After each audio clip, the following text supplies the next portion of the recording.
भगवान जब गोप बालों के साथ गौए लेकर के चराने जब चले जाते हैं तो सारी गोपियां बहुत दुखी होती हैं और कहती हैं कि मेरी सरकार का दीदार बड़ा प्यारा है, मेरी सरकार का दीदार बड़ा प्यारा है। हरे कृष्ण बड़ा प्यारा, गोपाल बड़ा प्यारा है, कृष्ण बड़ा प्यारा, गोपाल बड़ा प्यारा है, कृष्ण बड़ा प्यारा, गोपाल बड़ा प्यारा है। मेरे सरकार का दीदार बड़ा प्यारा है, मेरे सरकार का दीदार बड़ा प्यारा है, कृष्ण बड़ा प्यारा, गोपाल बड़ा प्यारा है, कृष्ण मेरा प्यारा, गोपाल मेरा प्यारा है।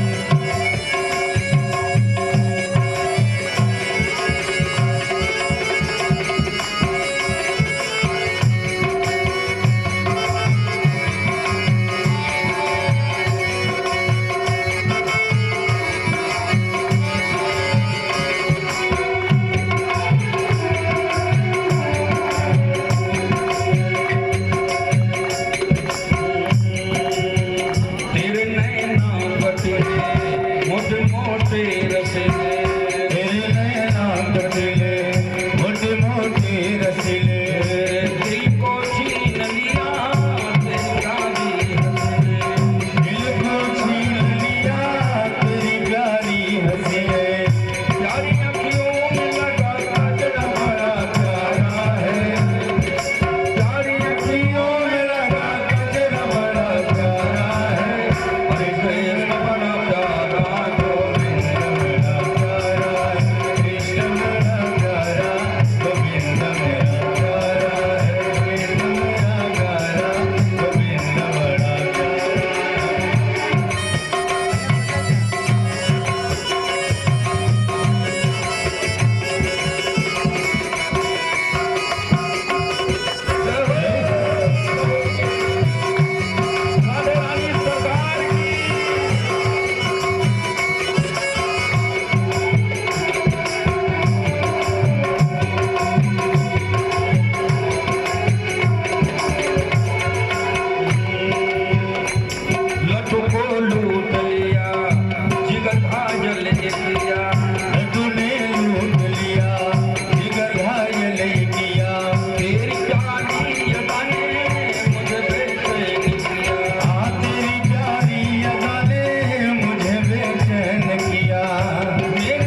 सुदर्शन और शंखचूर्ण का भगवान ने उद्धार किया।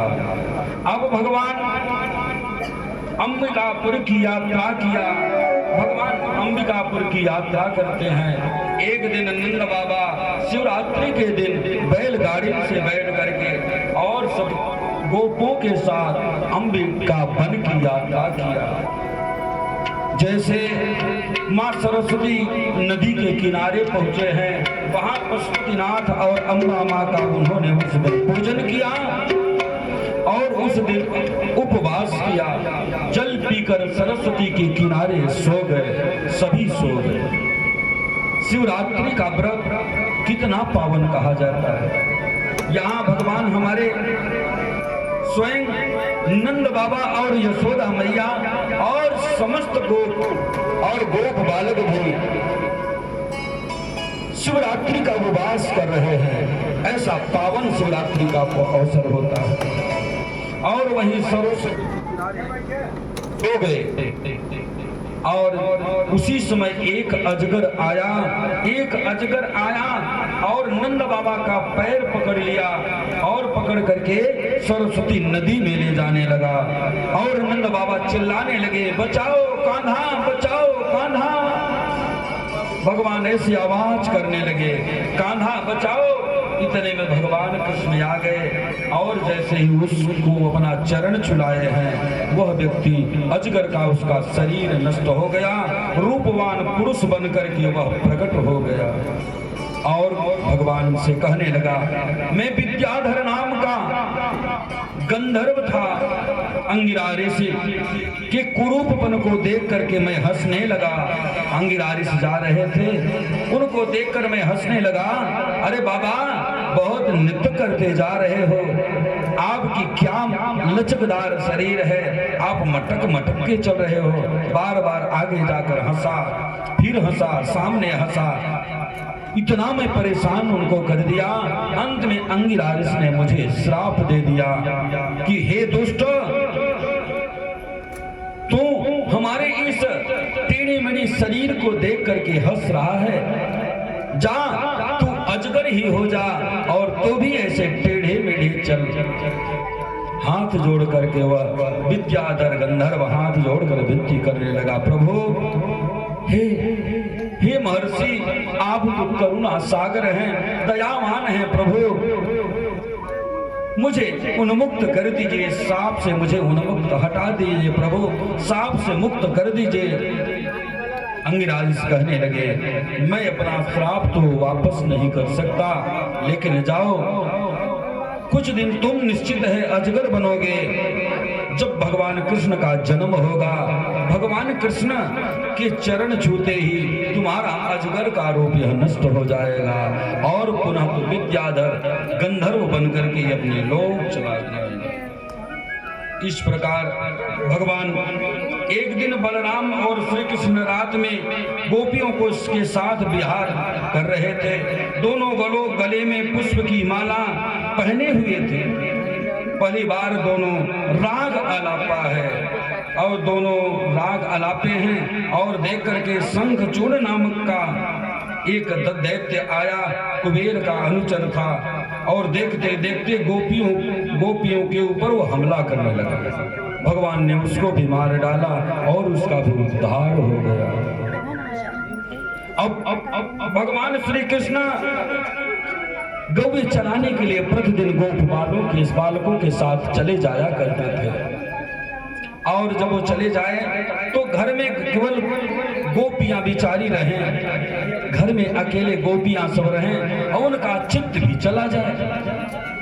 और गोपियां सब यही कहने लगी कि हे प्रभु, अब भगवान कृष्ण तो वहां गौवा चराने चले जाते हैं और यहाँ हम अकेली रह जाती हैं। हे प्रभु, कोई कृपा करो कि गोप्यः कृष्णेन वनम याति तमनुद्रुतं चेतसः कृष्णलीला पदायन्तो निहिन्यदुःखे नमासरम्। कहती मुझे कृष्ण की लीला देखने का अवसर ही नहीं मिलता। पहले जब कान्हा छोटे थे तो हम लोग खूब जल भरने जाएं और उसके साथ नटखट नंद का छोरा नटखट उससे हमारी नोक झोंक हुआ करे। लेकिन अब तो गौवी चराने चला जाता है।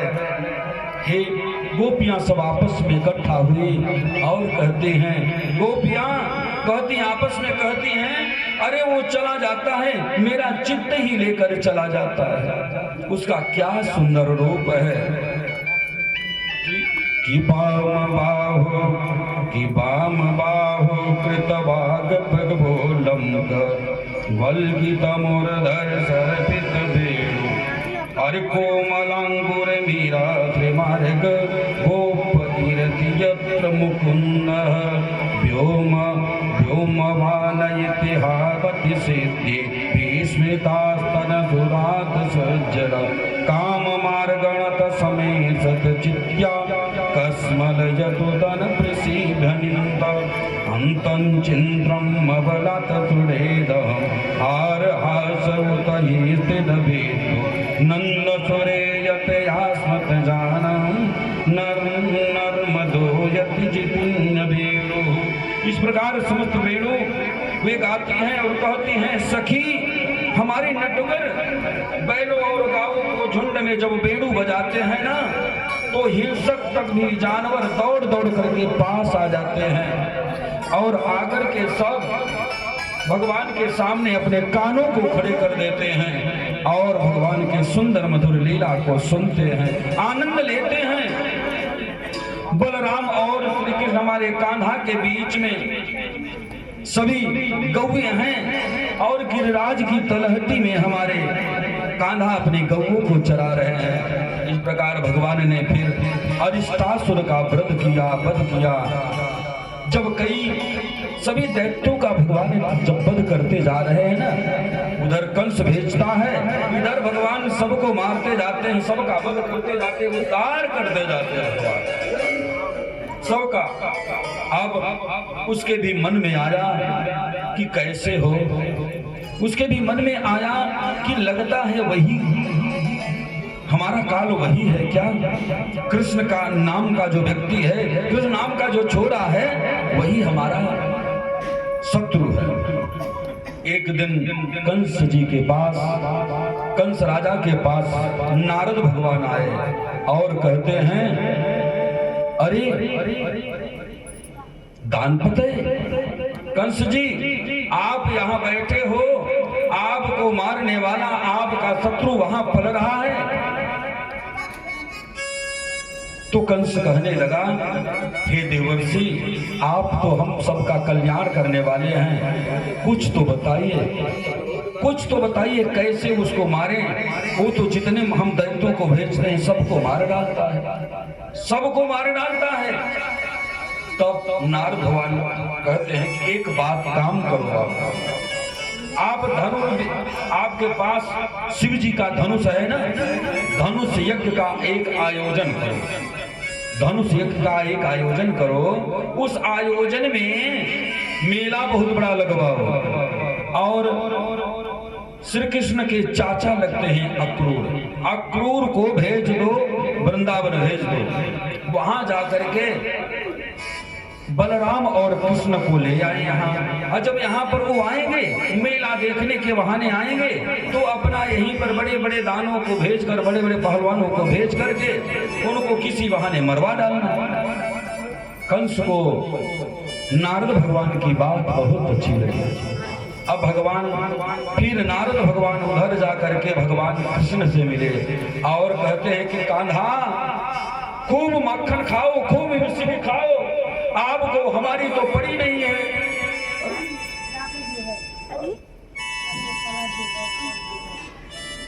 आपको तो हमारी पड़ी नहीं है, आप तो चली जा रही हैं।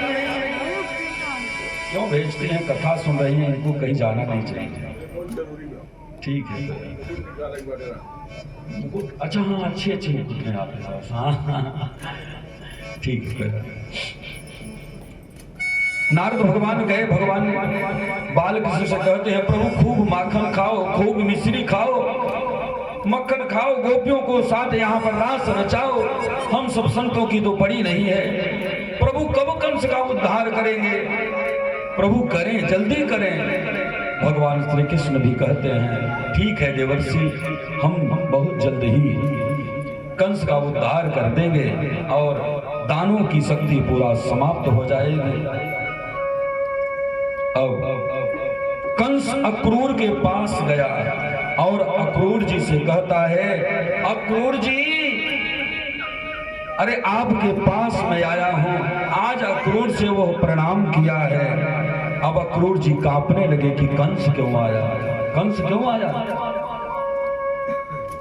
अक्रूर जी हाथ जोड़कर कहते हैं कि भो भो दानपते महाक्रियताम मैत्रमादृतः उन्नन्यास्तवो हितमतो विद्यसे भोजवृषणसुः। यदि वंशियों के श्रेष्ठ जब वो कहते भो भो दानपते, अरे कंस आपका स्वागत है, क्या कारण है आप हमारी कुटिया में पधारे। तो कंस कहने लगा, आप यज्ञवंशियों में सबसे बुद्धिमान हो, आप महामंत्री हो। अक्रूर जी, आप एक काम करो, आप बड़े आदरणीय हैं, यादव लोग आपकी बात बहुत मानते हैं। आप ब्रज में चले जाओ और ब्रज में जा करके नंद बाबा के यहाँ कृष्ण और बलराम हैं, उनको लिवा के चले जाओ। अब यही कहता है कि गच्छन्त ब्रजं तत्र सुतावानन दुन्दुभो आसाते ताविहानेन रथेनानन कुदुम्बभे। आनक दुंदुभी, एक नंद बाबा का नाम एक आनक दुंदुभी है। जब नंद बाबा का जन्म हुआ तो दुंदुभियां बजाई गई, चारों तरफ बधाइयां बजी थी, इसलिए उनका नाम एक आनंद दुंदुभी है। कहने लगा, जाओ नंद बाबा के ब्रज में चले जाओ और कृष्ण और बलराम को लिवा आओ।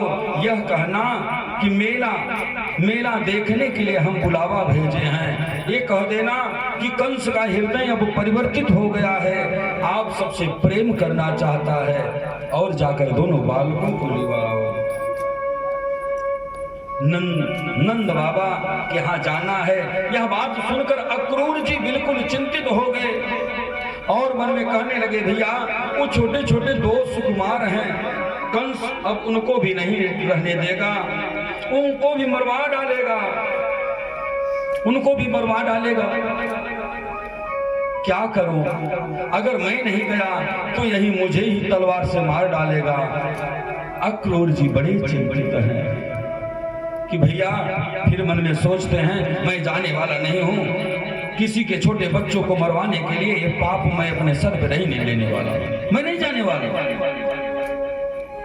लेकिन अब तो जाना ही पड़ेगा।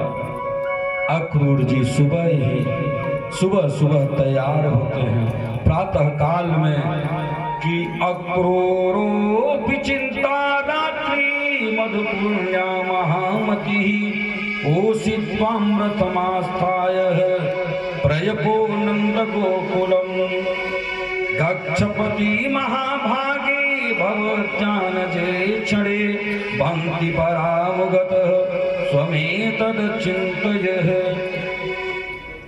अक्रूर जी रथ लेकर के चल देते हैं। प्रातः मार्ग में चले जा रहे हैं, भगवान कृष्ण का चिंतन करते हुए जा रहे हैं। हे भगवान, हे गोपाल, मुझे माफ करना, मैं विवश हूँ, मैं कैसे आ रहा हूँ ये मैं जानता हूँ। रथ के घोड़े भी नहीं चलाते बन रहा है, बहुत स्लो धीरे धीरे रथ को ले जा रहे हैं। अक्रूर जी जैसे ब्रज की सीमा पर पहुंचे हैं, रथ अपना रोक दिए हैं, वहीं खड़े हैं, शरीर में जैसे प्राण ही न हो। उनको यही लग रहा है कि कंस उनको भी मरवा डालेगा। नंद बाबा जी कैसे रहेंगे, यशोदा कैसे रहेंगी। अक्रूर जी के मन में बहुत वेदना आ रही। अब उधर भगवान श्री कृष्ण बलराम के साथ गौवी चराने गए हैं और गौवे चराने के बाद वापस आ रहे हैं तो गौवे बहुतायत हैं। गौवे की खुर से धरती खुर्द जा रही है और बहुत तेज जैसे धुआं उठता है, ऐसे धूल ऊपर की तरफ आ रही है। ये नियम ही था नंद बाबा के ब्रज में। जब भगवान श्री कृष्ण गौवी चराकर आया करते ना तो सभी जितने भी संत थे, जितने भी वहां के ब्रजवासी थे, गोपियां थी, वो सब घरों से बाहर निकल जाए और जो गौवी के खुरों के द्वारा खुरदी हुई जो रज उड़े, उस रज को ही अपने सर पे लेने के लिए सब खड़े हो जाया करते, क्योंकि भगवान कृष्ण सबसे पीछे चल रहे हैं। आगे आगे गौवी अपना धूल उड़ाती आ रही हैं, पीछे पीछे भगवान अपने सुकोमल अपने चरणों के द्वारा धरती पर रखते पैर चले जा रहे हैं, मानो धरती को आनंद देते हुए जा रहे हो। अब खड़े हैं एक क्रूर जी रथ लेकर के। भगवान श्री कृष्ण की समस्त गौरी चली जा रही हैं, पीछे पीछे दोनों भाई और छदान जो होती है अपने गलवैया डाले हैं, तो अब सब अपने गलों में भगवान कृष्ण और बलराम वो छान अपने गलों में डाले हैं। भगवान श्री कृष्ण के शरीर में पीतांबर और नीलांबर बलराम के शरीर में लहरा रहा है। जैसे नंद ब्रज अपने ब्रज में पहुंचे हैं, समस्त गोपी गौशाला में गई। भगवान श्री कृष्ण और बलराम दोनों गौ को दोहने के लिए तैयारी कर रहे हैं। तब से अक्रूर जी आ गए। अक्रूर जी को देखते ही नंद बाबा अपने गले से लगा दिए, अरे अक्रूर जी आप आए, धन्य हैं हम धन्य हो गए। उनको ले गए, उनकी खातिरदारी किया। भगवान कृष्ण और बलराम भी आए, अपने काका के चरणों में प्रणाम किया। चुपचाप हैं अक्रूर जी, अभी कुछ बात नहीं कर रहे हैं। जब जलपान इतना हो गया, अब गौ दोहन के बाद भगवान श्री कृष्ण और बलराम दोनों अपने काका के पास आते हैं। काका क्या कारण है आने का? अक्रूर जी ने स्पष्ट बता दिया कि कंस भेजा कि जाकर नंद बाबा के यहाँ चले जाओ और उनके दोनों लाला को लिवा के चले आओ। मैं मजबूर हूँ, मेला देखने के लिए बुलाया है, हो सकता है उसका हृदय परिवर्तित हो गया हो। चलो आप सबको लेने के लिए आया हूँ। भगवान श्री कृष्ण ने कहा, काका नंद बाबा से और मेरी मैया यशोदा से यही कहना कि मेला देखने के लिए कंस बुलाया है, उसका हृदय परिवर्तित हो गया है, नहीं तो मेरी मैया मर जाएगी।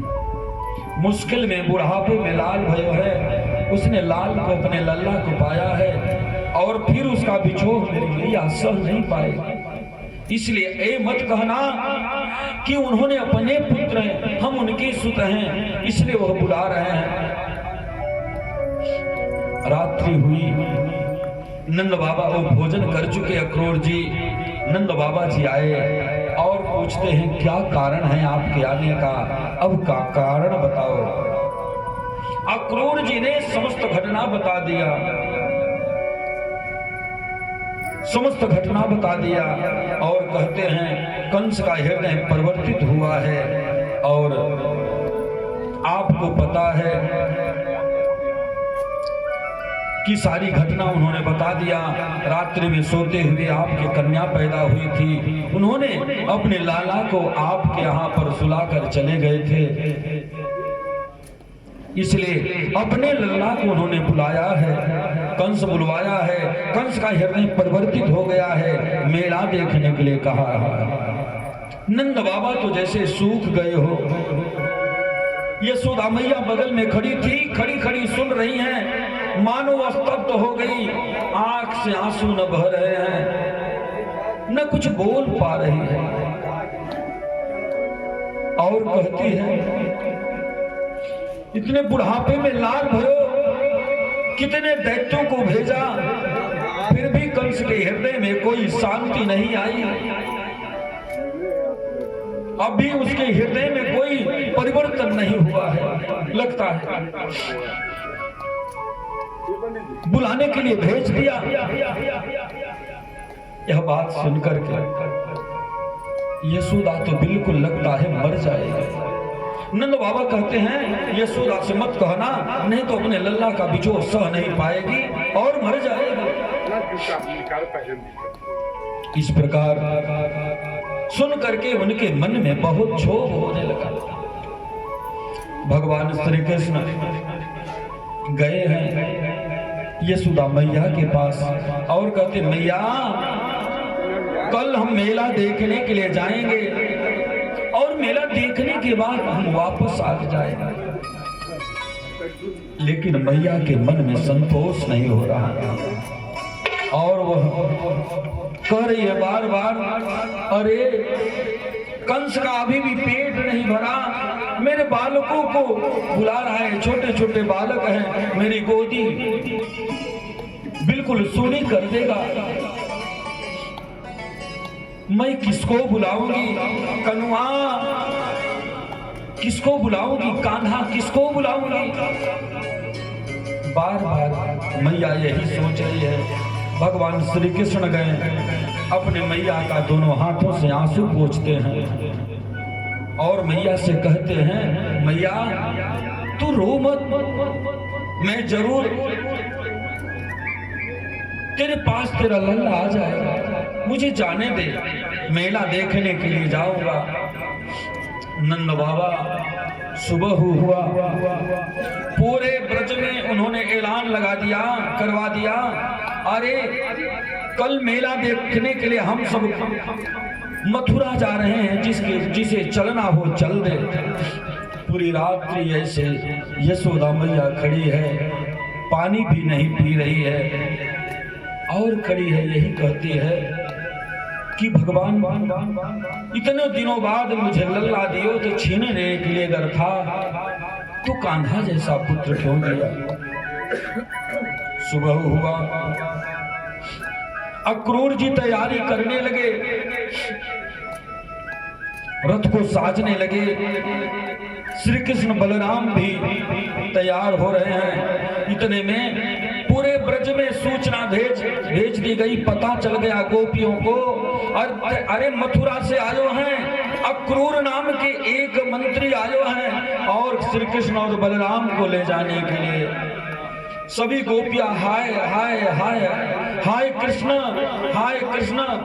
कहती है दौड़ पड़ी है और आ गई। समस्त सभी गोपियां नंद बाबा के ब्रज में आके खड़ी हो गई और कहती हैं अरे कौन तुम्हारा अक्रूर नाम धरो है,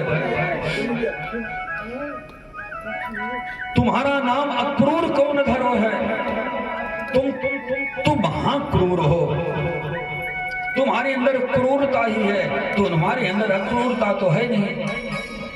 अरे छोटे छोटे बालकन को ले जाएं, ये कहाँ का अक्रूरपन है, हम जाने नहीं देंगे। सभी गोपियां रथ के सामने लेट गई हैं। भगवान श्री कृष्ण बलराम अंदर से निकले हैं। मैया उनके आंखों में काजल लगाई, मोर पंख पहनाए, पीतांबर पहनाई। भगवान जब तक ब्रज में रहे तब तक अपने पैरों में भगवान ने कभी पनाही नहीं पहना, कभी जूता भगवान ने पहना नहीं, कान्हा कभी नहीं पहने। जब यशोदा मैया कहे कि लल्ला अरे जूता पनी काहे नहीं पहने तो कान्हा केवल कह के टाल दे कि मेरी गैया का पनाही पहने का, हम भी नहीं पहनते। भगवान 10 साल 56 दिन भगवान वृंदावन में रहे, कभी भी उन्होंने न पैर में जूते चप्पल नहीं पहने, न अपने बाल कटवाए। भगवान श्री कृष्ण रथ में जाने के लिए तैयार हैं। नंद बाबा इत्यादि कई रथ तैयार हुए, सब रथों पर विराजमान हो रहे हैं, बैठ रहे हैं। भगवान कृष्ण और बलराम भी आ गए, गोपियां सब लेट गई हैं रथ के सामने। जाकर के भगवान श्री कृष्ण सब गोपियों से मिले और कहते हैं, अरे गोपियां, तू तो सबसे श्रेष्ठ है ना, भक्ति में तू सबसे आगे है, तू मुझसे प्रेम करे ना। सभी गोपियां कहती है, कान्हा, तुम्हारी खुशी के लिए हमारे प्राणों की बलि ले लो, हमारे प्राण निकाल के ले लो, लेकिन कान्हा तुम्हें हमारे आंखों से दूर न कर। अक्रूर से कह दे सभी गोपियों के प्राण ले जाए, लेकिन कान्हा को न ले जाए। भगवान ने समझा बुझाकर गोपियों को शांत किया। सभी गोपियां बगल में सभी खड़ी हो गई, आंखों से अश्रुधार बह रहे हैं। कान्हा की विदाई आज बहुत हृदय विदारने वाली है। रथ अक्रूर जी धीरे धीरे चला दिए। कृष्ण ने कहा,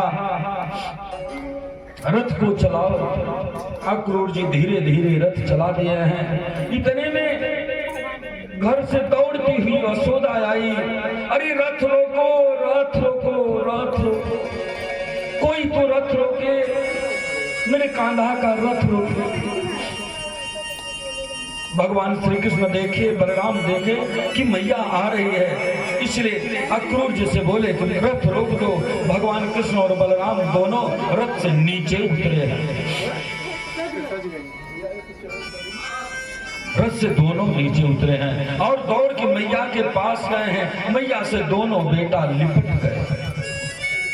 यशोदा मैया कहती है, कान्हा लाला, मुझसे यदि मेरे जीवन में कोई तेरे पालन पोषण में गलती हुई तो मुझे माफ करियो। तू मथुरा जा रहे हो ना, तू कब आयोगे? हम तो तुम्हें एक पल भी छोड़ना नहीं चाहती, लेकिन अक्रूर जी आपको तुमको ले जाएंगे।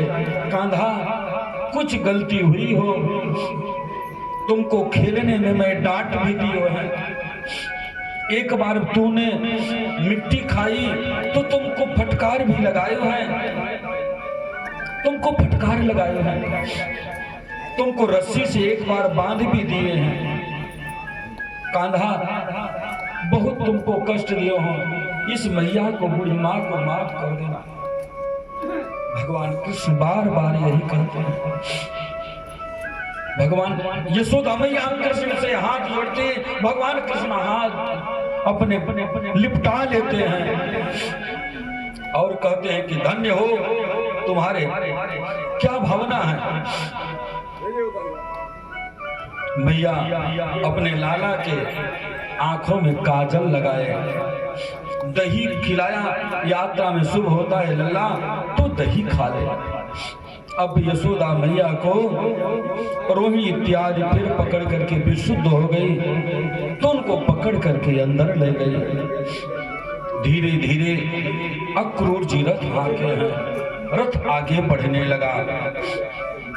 जब आगे जैसे बढ़ने लगा, हमारे और शास्त्रों में आता है कि वहीं एक जल का ऐसे जल निकल के जा रहा था, रथ खड़ा हो गया, उस जल को क्रॉस नहीं कर रहा है।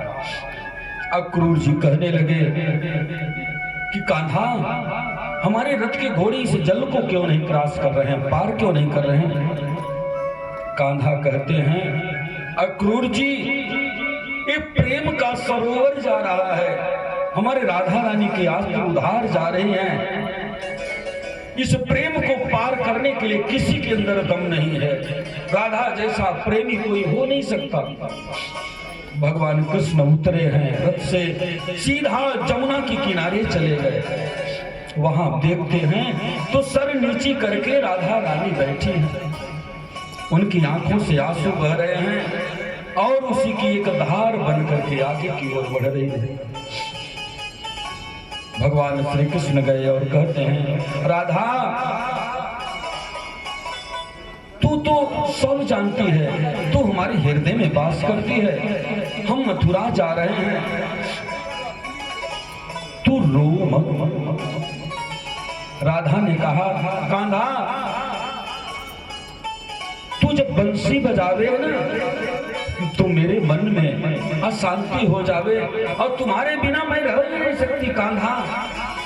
भगवान कृष्ण ने कहा, राधा तुम्हारे लिए ही तो मैं बंसी बजाता था,